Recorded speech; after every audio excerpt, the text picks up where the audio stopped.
Give me fuel, give me fire, give me that which I desire. They set out to conquer the world. We had the songs, we had the attitude, we had the fire. We were determined to kick people's ass, and we did. And made their own rules along the way. And nobody's gonna sit down and tell me what Metallica is about or how it's supposed to be. From the heights of excess. Beer, pal. We were just getting as drunk as possible, as many girls as possible. Destroying dressing rooms, getting in fights, shooting guns off at hotels. We were pretty much inebriated 24 hours a day. To the brink of destruction. You're just sitting here being a complete. Well, these guys had all this buried tension, and they just started boiling over. I was just left wondering, do we even have a band? And back on top again. Metallica is in a real good mood tonight. These are the stories of the world's most volatile band, told by the people who lived them. Every time we made two people happy, we pissed somebody else off. When we get in and play music, the world could be on fire, and we would be fine. Get on the train with us and hold on tight, because we don't stop, we go hard. When Metallica ruled the world. In a world where only speed metal, soul, and hairspray, what's a crime, art, teens were taken over and turned into headbangers. And so began the time of Pure, Alcoholica, where only The Sandman, Rain, and thrash was the name of the game. When Metallica ruled the world. Metallica just started out being basically James and Lars. James came from a very strict background and grew up in a suburb of Los Angeles, Downey, Norwalk area. My dad left at 13, and my mom passed on when I was 16. It's like, what's going on? Everyone's just leaving me. But the music was a huge, huge savior in my life. I moved from Denmark to Southern California in August of 1980. I was 16 and sort of fooling myself into believing that I was going to follow in my father's footsteps, be a professional tennis player. But within 5 minutes of being in LA, it was all about the music in England. The new wave of British heavy metal was just starting to explode in England. You had bands like Iron Maiden getting recognized. Diamond Head, Angel Witch, Tigers of Pantang, Venom, full-on metal bands back when they were really metal. So I became kind of obsessed with all of it, and I threw the tennis racket, burned him probably, and kind of started fiddling with the drums. And he was always like, I'm going to start a band. We're like, yeah, sure you are, Lars. Well, I started advertising through the Recycler's classified ad newspaper in LA, where you could sell your car or find a lead singer for your band. Every week that it would come out, looking under H, for heavy metal, or M for metal, it was always him and me, and maybe a few other people. One day this guy named Hugh called up and said he was pretty into the metal stuff and he was going to come along for a jam, and he brought his friend James Hetfield along. I went to his house and whoa, man, there was a very interesting smell, a very Danish type of armpit smell. James was incredibly shy and could hardly even make eye contact, but he seemed to at least have a passion for some of the same things that I was into. His drumming was not amazing, but he had this drive. Hooking up with Lars was awesome, and we bonded a lot in the music and in the drinking as well. We worked on this song called Hit the Lights. He played bass and guitar, I played the drums, and he sang. The production wasn't good, but the song had attitude, kind of just dirty and in your face. And we called the band Metallica, and that was really the beginning of it. The next guy that came in the band was Dave Mustaine. Dave was an amazing guitar player. He could shred. He was doing some amazing solos. He was the guy that could really play his instrument. None of the other guys really were that good, but Dave also liked to party a lot. He out-partied the rest of Metallica. It was San Francisco metal night at the Whiskey in LA, and me and James went down there. Say hi to Cliff. And we looked down on the stage, we heard this wild solo going on. There's this big mop of red hair going nuts, and it was a wah sound. It's like, man, that guitar is heavy. And we look and we're counting the strings on it. Dude, that's a bass. It was this guy, Cliff Burton. Me and James had never seen anything like him. And we just looked at each other and said, we have to get this guy in our band. So we stuck around and we pulled him aside and said, you are amazing. We got to steal you. Basically, at the end of the day, he said, you know, I like you guys, but you guys are going to have to move up to San Francisco. Absolutely. We were ready to get out of LA. LA sucks! Even in '82, LA still was such a pansy-ass environment for metal. Hair metal, big hair, glitzy outfits. Metallica and Red are talking about strippers and partying. Getting laid on the Sunset Strip. Metallica was completely different. They were street. It was just t-shirts, jeans, let's get down to business. Let's not screw around. And why should we change? We're on stage. You know, we're not trying to be something big and fancy, you know. We didn't fit in with the music scene in LA. We did up in San Francisco. I mean, in LA, you get drinks with umbrellas in them. Up in San Francisco, it's beer can. I mean, it was a much grittier atmosphere. So we went right up there instantly. San Francisco, would you please welcome Metallica? All right. That whole scene in San Francisco at the time was just waiting for a band like that to come up there and play. They liked the music, they liked the lyrics, and they didn't have to dress a certain way. Guys like me that were wearing like my Judas Priest denim jacket painted and my scarf. Metallica said, take that off. It's not metal. Just hang out. We made a demo tape, and I just sat there and sent it to 20 people. And then those 20 people each send it to another 10 people. Somebody came into our store, Rock and Roll Heaven in East Brunswick, New Jersey, and basically handed off a cassette for us to play. And the second we heard the first notes, we were blown away. Well, Johnny Z started a record company called Megaforce and basically called them up and said, hey, if you guys come to New York, I'll do a record. So they were like, sure, let's do it. He paid for us to drive all the way out with our gear in a U-Haul trailer. He never even met us before. First thing we say to him is, hi, we're getting rid of our guitar player. On our way out to the East Coast, we were staying at connections of friends, and Dave, he was trashing their houses and just really disrespecting stuff. You know, we drank a lot. God, did we drink a lot. But Dave had a side to him when he was drunk that was not positive. I think especially Cliff thought that Dave Mustaine was just like out of his mind. It was going to bring us all down, and we had to put an end to it. If you ever wake up and the other three band members are sitting, you know, within 2 feet of you, staring at you as you're rubbing sleep out of your eye, it's probably not a good sign. And that was what Dave awoke to that morning. We had the bus ticket in hand. Dude, we've got to let you go. Gave him 15 minutes to get his things together, and then put him on a bus and then back to California. Probably not the nicest way to do it, but that's all we knew.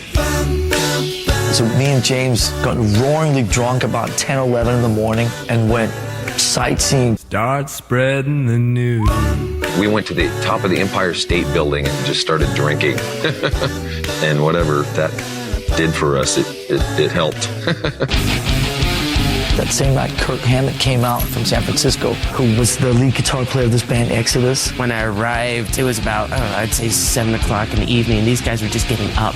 And I thought, wow, I like these guys.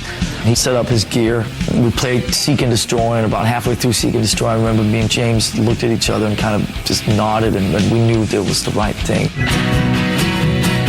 They never really told me that I got the job or I was in the band, you know. I just kind of went along with the ride, and all of a sudden I had about, 10, 12 gigs under my belt. Kirk, when he first came in, he looked like a guy he was really shell-shocked. Within the first 2 or 3 weeks I was in the band, I found myself getting in between Lars and James. I can remember us just drinking, and all of a sudden Lars and James getting into it.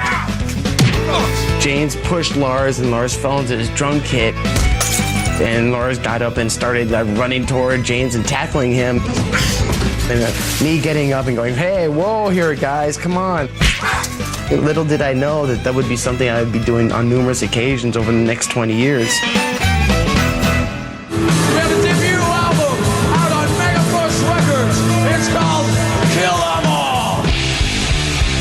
what Metallica did in 1983 was they delivered an album that went where others didn't go. It was just so aggressive and so tough, and it's boys will be boys. No American band ever sounded like that. And you had all these underground kids that all of a sudden when that record came out, it was like, this is our band. This is really our band.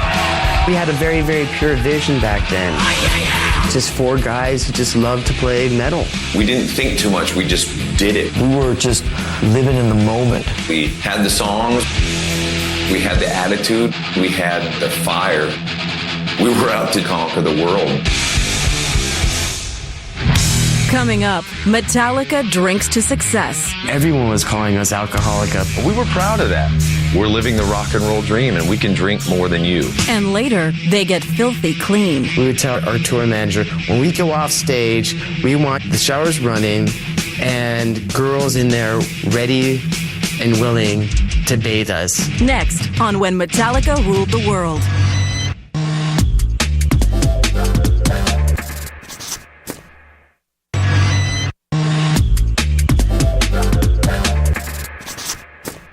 This is called No Remorse.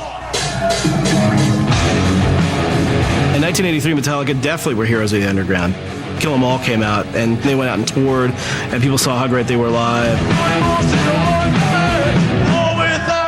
We had about 35 dates with one of our favorite bands called Raven, and we went out and saw the United States for the first time. I really can't remember much of the Kill 'Em All for One tour because we were pretty much inebriated 24 hours a day.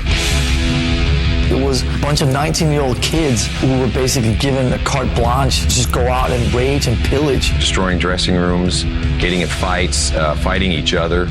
We didn't know anything about touring at all in those days, but we know one thing: don't take a Winnebago out and expect to ever return it.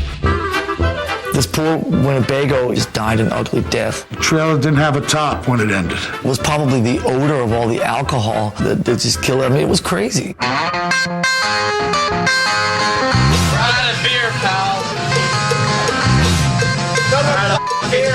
Everyone was calling us Alcoholica. We'd roll into town and, I'd hear people screaming, Alcoholica!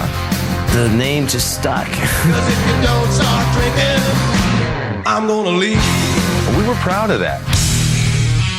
We're living the rock and roll dream, and we can drink more than you. For the most part, the booze just fueled those first few shows and then started fueling those first few tours. We had to drink before we went on stage. Getting warmed up. I remember being fearful one night. Oh, I'm not drunk. What do you mean we're going on in 10 minutes? Oh, trying to drink as much as possible. It's just crazy. I just want to say cheers to all you guys and thanks for coming down and getting nutty with us, man. Cheers. I mean, it got to the point where someone gave me a live tape and I was like, oh my God, that's us. That doesn't even sound like us. We were out to drink and destroy. We'd come out of clubs at 7 in the morning. People are off on their way to work. We're jumping on the hoods of their cars at stop signs. Go to work. The kind of stuff that we were doing just probably shouldn't be talked about in family television. Shooting guns off at hotels, in the middle of Hollywood. It also involved a lot of other things, like partaking, at a female. Back then, bands like Metallica, Anthrax, Slayer, the girls were kind of few and far between. And maybe it's because of what we looked like. I'm too sexy for my shirt. God, they're ugly. It's a bunch of ugly guys. We looked like we were 7-Eleven employees. They can rock, though.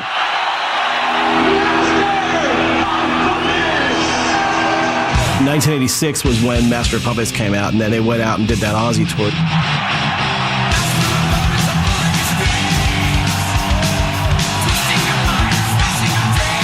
That was when they went from being a really amazing underground club band to being a band that could go out and play arenas. It was unbelievable to be sitting there with Ozzy every night playing to 15,000 people. I'm there, Coliseum.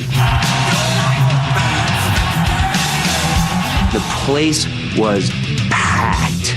Looking around, and they all had Metallica shirts on. Everybody was headbanging, and somebody tore off the seat cushion off their seat, and they threw it at the stage. And so everybody started doing it. It looked like piranhas attacking a ham. You know what I mean? I've been to probably a couple hundred concerts, and this is the only concert I was ever scared at. Crazy tonight. And When it was time for them to leave, to get off the stage, everybody kept chatting.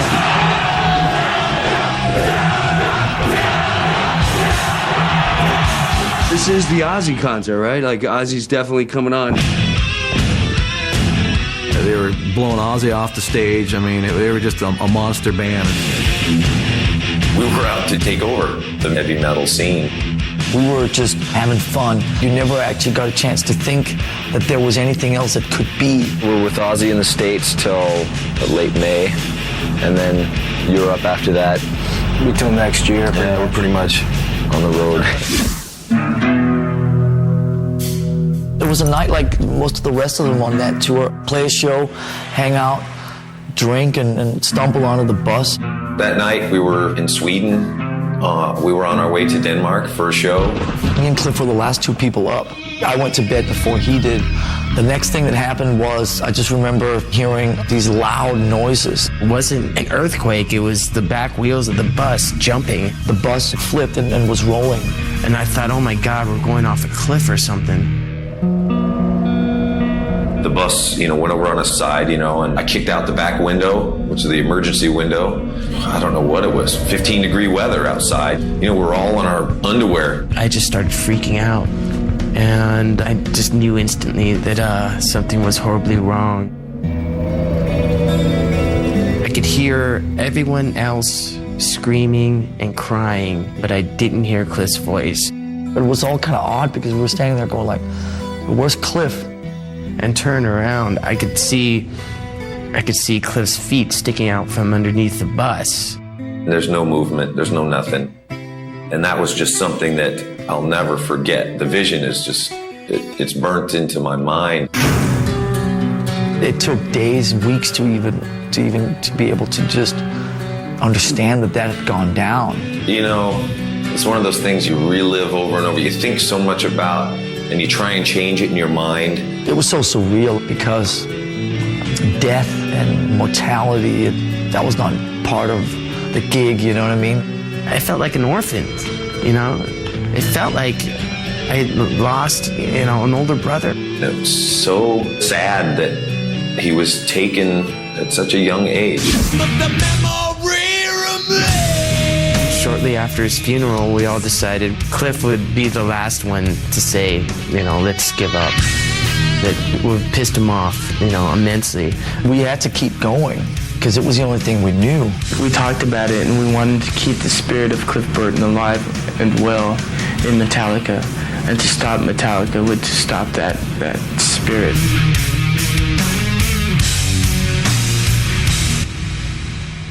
Coming up, Metallica fills the void. This is the new right here, Mr. Jason New Kid on bass guitar.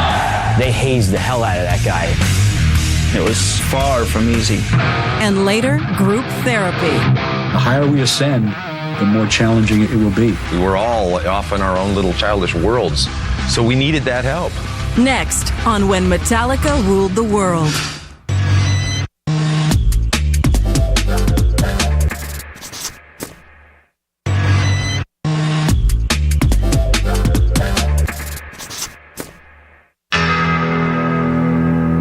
In the fall of '86, Cliff died. And as horrible of an experience of losing your best friend, there was no way the band wasn't going to go on. We've always had, fighting attitude, because we know Cliff would want it that way. We just jumped in and started auditioning, calling around, checking in with people like Brian Slagle. And I said, well, I think I have the guy for you, Jason Newsted. Of course, his favorite band in the world is Metallica. When I went in for my audition, I'm like, oh, holy crap. I know every song that they played and worshiped them and all that thing. He was incredibly talented. In the end, we just realized that Jason was the right guy. 11 days after I was asked to be in Metallica, we were touring Japan. This is the new right here, Mr. Jason New Kid on bass guitar. It was like Cliff wasn't there, and it was tough. And the way that we coped with that was to take that out on Jason. They hazed the hell out of that guy. It's Jason's birthday today. Let's kill him. We would always go drinking, all of us, without him, and then we would, of course, charge the whole evening's festivities to his room. We love you, Jason. Honest. We would tell him things like, you know that mini bar in your hotel room? It's all free, Jason, so let's drink it. And I didn't know that it cost money. Dude, they're in your room, you know? We weren't very nice at all. Hey, let's go. No matter if this band goes for 20 more years, you know, I'm always going to be the new guy no matter what. With the release of Injustice for All in '89, Metallica finally made a decision to make a video. Here's Metallica with their first video ever. This is called One. At that time, videos on MTV were all just kind of cheesy and corny. Now that the war is through with me. We were more into portraying ourselves in a different light.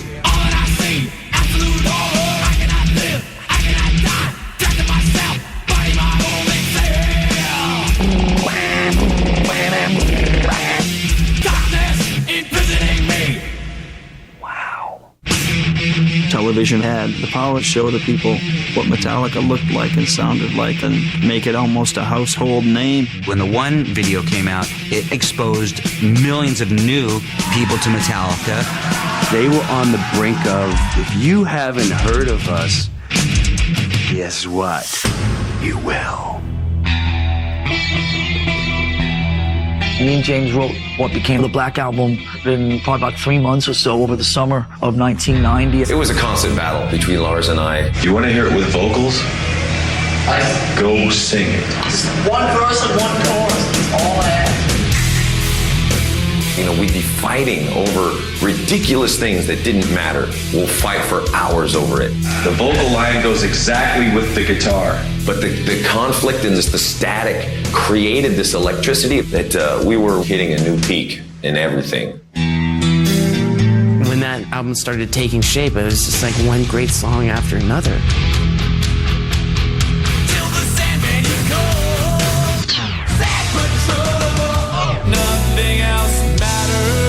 From a production and songwriting point of view, it was a departure from all the albums they had done.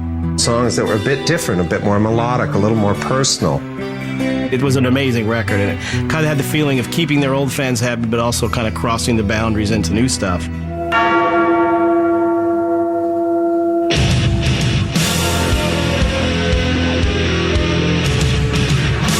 Black Album was released in August of 1991. The metal world was lined up in the streets in the middle of the morning, waiting for a record store to open. The Black Album came out, debuted #1, and it was just a combination of, you know, an amazing album, the right time, the planets just all aligned themselves properly. You guys expecting your album to do what it did? And were you blown away? No, actually I was expecting it to do a lot better. Every month I'd get a phone call, yeah, we just passed the 4 million mark, you know, a month later the 5 million mark, a month later the 6 million mark, and the record just kept going and going. After like the third or fourth single, I just thought, when's it gonna stop? But it never really stopped. It was craziness. That was really the time where you thought, okay, this band is the biggest band in the world, because everywhere you went, you heard Metallica. We were just totally saturating airwaves. 40-minute music marathon, enter Sandman from Metallica. If it wasn't the airwaves, it was, you know, the TV waves. Metallica rule! Yeah. If it wasn't the TV waves, it was like the media. We were on front covers of magazines, and it was just everywhere. You had people in Russia. You had people in China. There's people on satellites jamming to Metallica. I remember one time, dude sends a video. It comes on the screen, and you're inside the cockpit of a spacecraft. You see these dudes come floating into the picture, right? And you hear music come on, and it's Metallica. And he takes his hands, and his hands come up, and he's got Justice in one hand, and he's got the Black Album, and he goes.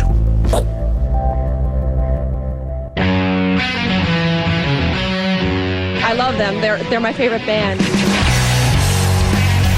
We started noticing that there would be many more females showing up at the gigs. A lot of chicks. Looks like 50-50. That's the sign of making it.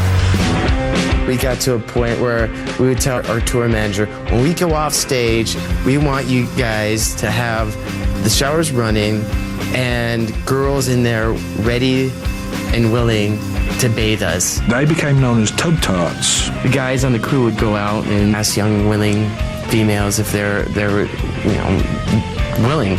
The opening line would be, "Would you mind getting your hair wet?" We'd get off stage, hop in the shower, and voila, there'd be girl in there, sometimes 2, sometimes 14. Whoever was in the shower last would get the not so good looking ones, I'd be lying to you if I said it wasn't pretty fun. Might sound stupid, but how many in here don't have the new album? The Black Album was giant, and we went everywhere and anywhere. We were on the road for 2 years, and I think did somewhere in the vicinity of about 250 shows. The band set out to play every market that they possibly could, and that was worldwide. Moscow, we're having some fun today! We'd finish a leg on the tour, and I remember our manager would come out, "Hey guys, guess what? We got to go back to Japan. The Wherever I May Roam single has gone through the sushi house roof or something. We got to go back there." When a record's got those kind of legs on it, you got to go out there and just try and hold on.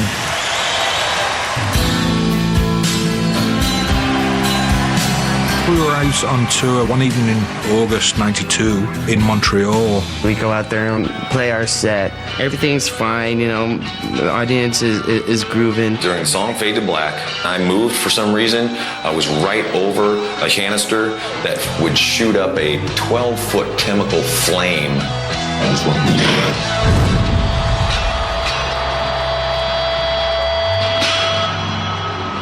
all the strings melted off the guitar instantly. It was the most horrific pain. I was like, holy I can't believe it. I can't believe this is happening. Half my hair was gone, half my mustache and beard was gone, half my skin on my arm was gone. I could visibly see the skin rising off the back of his hand. Once we got to the emergency room, James was already talking about how we could continue the tour.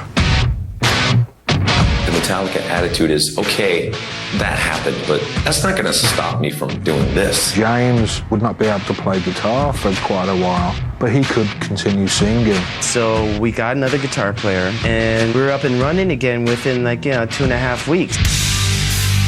Bang, they came right back. Dun, dun, dun, dun, dun, dun. Metallica.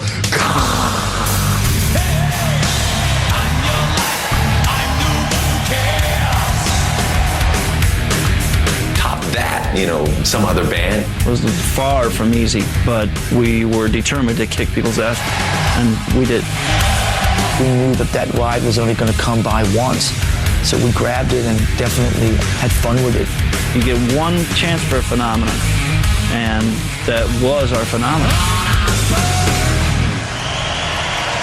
Coming up, Metallica falls apart. He left the band! He left the band! Next on When Metallica Ruled the World.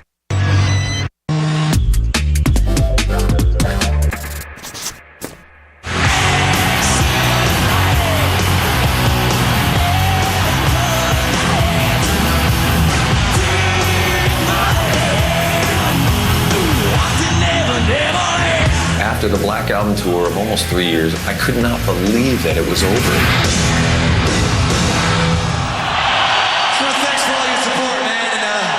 We'll see you around soon, I hope. Thanks very much. Good night from Metallica. See ya. They're the biggest band in the world. Everybody loves them. So they're like, wait, we're not used to this situation. We got to do something to kind of shake things up and do something different. Load came out in 1996. It was a risk both in the way they looked and the way they sounded.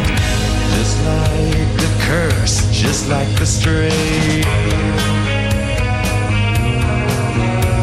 The people that expected Black Album 2 were shocked, disappointed, and distraught. It was the new Metallica.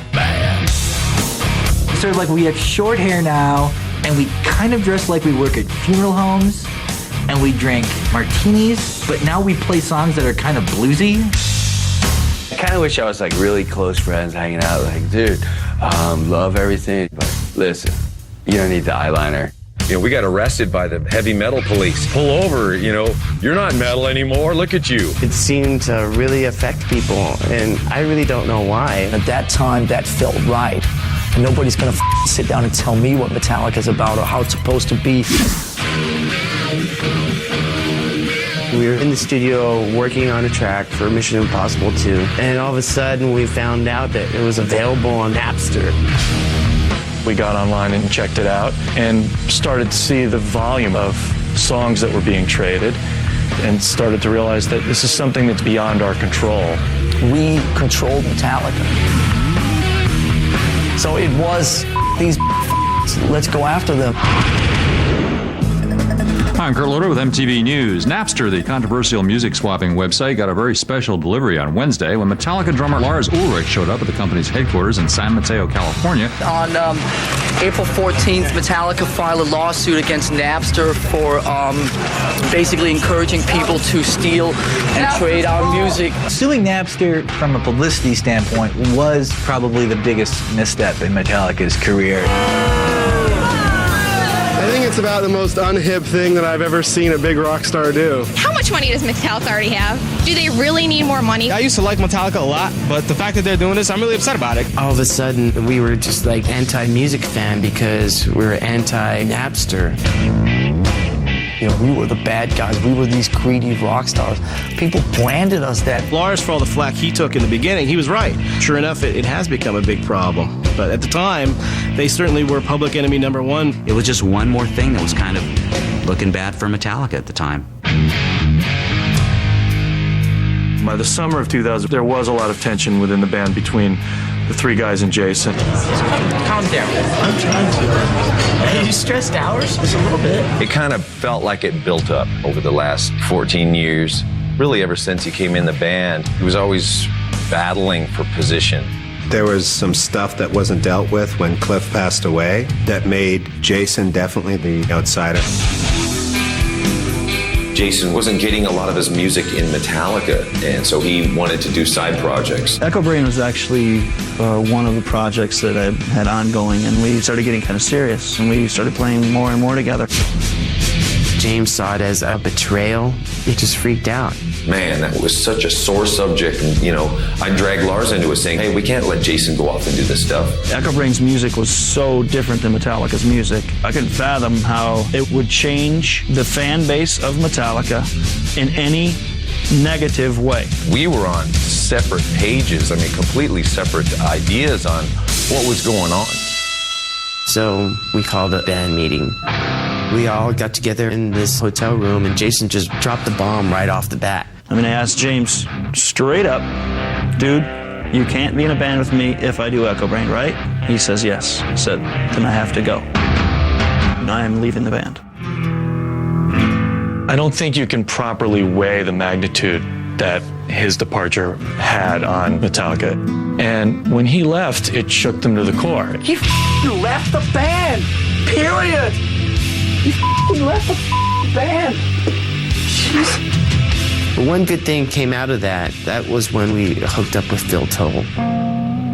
The more we feel good about ourselves and each other, and the higher we ascend, the more challenging it will be. Phil is a performance enhancement coach that we thought could be of some help to Metallica. I don't want to end up like Jason, okay? I don't want to be pushed away. We were all off in our own little childish worlds, so we needed that help.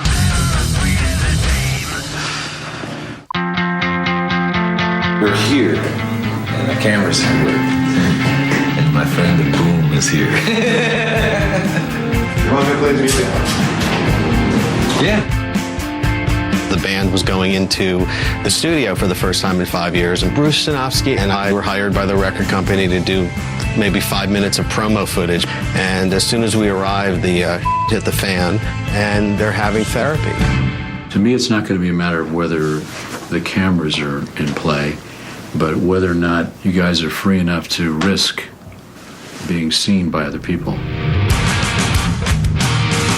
Metallica to keep the cameras rolling, and whatever it becomes, it becomes. You're just sitting there being a complete I was straight up with you and I told you I'm in a mood, and what have you been doing? Picking at me all night. Well, these guys had all this buried tension that they hadn't talked about for 20 years, and they just started boiling over. All we want to do is pick a fight, and I don't want to pick a fight. Come on, guys, we got better things to do. Yeah, I do. I do.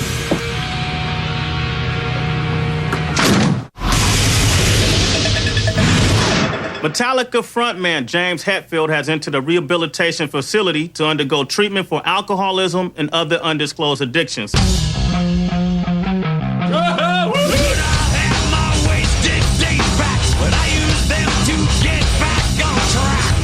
My behavior on the road showed up at home, and my wife put an end to it.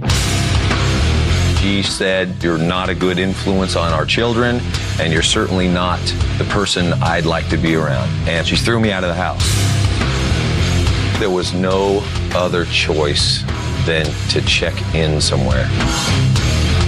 When James told me that he was going off to rehab, the first thing I thought was, well, I'm not surprised. I mean, it was only a matter of time before any one of us checked into rehab. James went away in June of 2001 and said that I'll be back in 5 weeks. Which turned into 8 more weeks, which turned into a few more months, which, you know, turned into a few more months. It was a bit of a sandwich, though. What is it? The unraveling of a band? And then there were 2. I was just left wondering, you know, what's going on? Do we even have a band? I'm prepared for the worst. Coming up, Metallica faces extinction. I didn't even know if I was going to be in the band anymore. We started thinking, well, is he ever going to, figure it out? Next on When Metallica Ruled the World.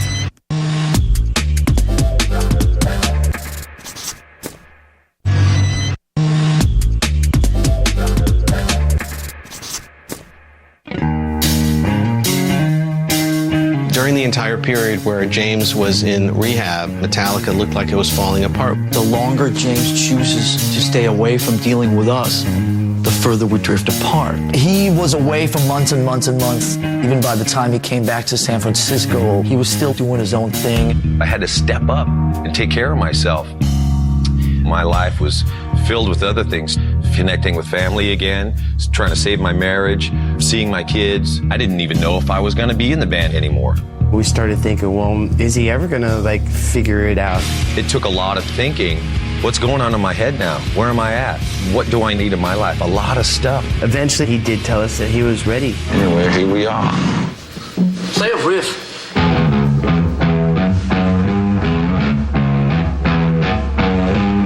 Probably the best sound I've ever heard in my life was the fact that you were playing guitar in here. It was just great to have him there, to know that it's not going to end. Having the support from band, it was just amazing. It was like being born again. We really had to go through all those bad, dark times to get back to the good times. The big machine started rolling again, and they kind of swung back into Metallica World. The album Saint Anger made a lot of sense. It spoke so much of my heart and of everyone else's heart in the band. Who's in charge of my head today? Dancing devils in angels' way. We've proven that you can make aggressive music without negative energy. Enough's enough! That was awesome!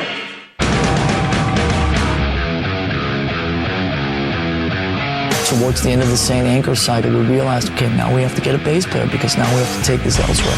So we started auditioning. I thought that it would be really, really great if I at least got an opportunity to jam with the guys. So when I received that phone call, you know, I was pretty excited. I could try battery. It was so evident that he was the guy for us. I looked over at him during Whiplash. He was just right in the pocket and in there. It hadn't been played that way since Cliff. We wanted to send a message that he would start out immediately as an equal.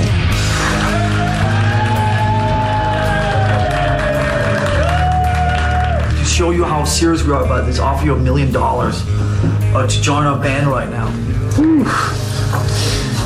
I can't really talk right now. I was pretty much in shock. For a second, I thought they were joking. It was them saying, we're going to do this different. We're going to do this right. We're not going to make the same mistakes that we've made with Jason. To walk into that environment and to have it be sort of a clean slate was amazing. The one thing about Metallica over the years is they've never been afraid to do something different and take chances. And I think with Some Kind of Monster, they took a big chance. It started out as a 5-minute promo film, and it just transformed into something really raw, real, and honest. When I was running this morning, thinking about seeing this today, the word comes up so much. That's so The hugest chapter in my life. It was just like everything else Metallica's done in their career. It's a ballsy move. They don't let the outside world sway them. They do what they want to do, and they always find a way to get back on top. When Saint Anger came out in June of 2003, it hit #1 in 30 countries. When it did debut at #1, that is a good feeling that, man, you could put your heart out there no matter how black it is, and people can understand it. It felt like all the blood, sweat, and tears that we shed for this band to try to turn it back into a functional, creative entity actually paid off.